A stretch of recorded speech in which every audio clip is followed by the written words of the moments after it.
Well, of course, I've just done that bloody walk up the steps, and that's how the Fringe feels to many people, including you and me. But there's somehow something satisfying if you're privileged enough to be able to make it to the top. Edinburgh's still alive. There was an energy feeling yesterday going into the last week and feeling like things were coming to an end, but actually that was only a day after at one venue which allows shows that are arriving to pitch to the media. There were 160 shows arriving. I am noticing that not all shows are playing till the end, and some are finishing Friday and Saturday, and at least one venue, big venue, is finishing on the day before the end of the Fringe, possibly some venues even earlier. But let's have a look. Before I go out here, that's going to be onto the Royal Mile, and I bet I'm fly to bits amongst all the street performers. But I'm just stopping for a moment just to offer a little bit of advice if you've been here all month, to take a breather and to find a place to stop, to breathe. In my case, it's going to be a pot of tea like it always is, and it's going to be, I think it's going to be something with chocolate in it. And luckily for me, if you've been watching my videos, the daily lovely fairly long walk into the city past Arthur's Seat has given me a chance to build up some credit in the bank to have that pot of tea and a really gorgeous bit of cake. And there are plenty of places here for gorgeous bits of cake, but part of taking a breather might be you're not doing that because you start to contemplate how money has affected you and how that's going to affect you in the months to come, because you've not made your money back, that you've lost a lot.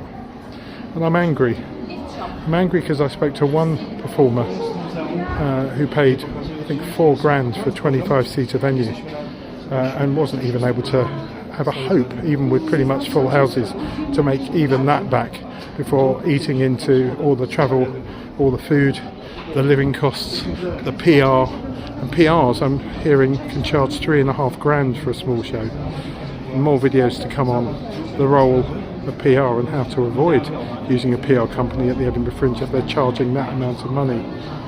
But the notion of taking a stop in the last week, just when you feel you're busy, if you've got shows that are just arriving, it's that pause is an investment. And I want to suggest a pause in an hour of 5 minutes, in an afternoon of half an hour, in a day of at least an hour. That's not your lunch break while you're going on your phone, but it is the hour of turning off the phone. It is the hour of switching off the laptop.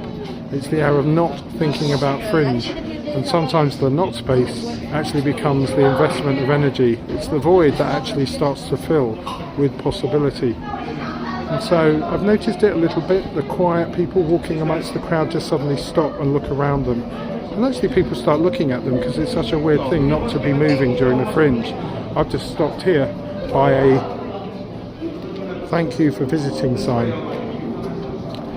Specifically, so this doesn't feel like a cheesy new age video. Stopping creates space. And then out of the silence things come up like new ideas, new possibilities. But I'm thinking here in the last week, it's to invite in, if you haven't done, the thoughts about what you're going to be doing on the day you arrive back. Because what it can feel like is wearing a hat and then taking it off, but still feeling for at least a few days like you're wearing the hat. And I think it's good to be mindful if you say, well, I'm going to get home and I'm going to continue my Fringe. I'm going to update all my social media, I'm going to look at the money situation, I'm going to finally get the reviews in a folder, I'm going to update our website and so on. That if you get home and you do that and that suits you, then stop. Say my Fringe is over. Light a candle and blow it out. Walk to your favourite pub or cafe and say it's here when I step out, that I'm now stepping out into my home space. Some of you might be going on tour, but leaving something behind is really important. Stopping looking behind creates space to go and look ahead.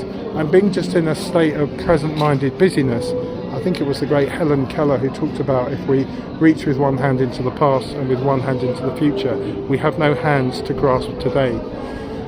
So there's a moment, I think, where we have to look back and say that's now over and we're coming into the now, and then we're looking up ahead and reaching into the future.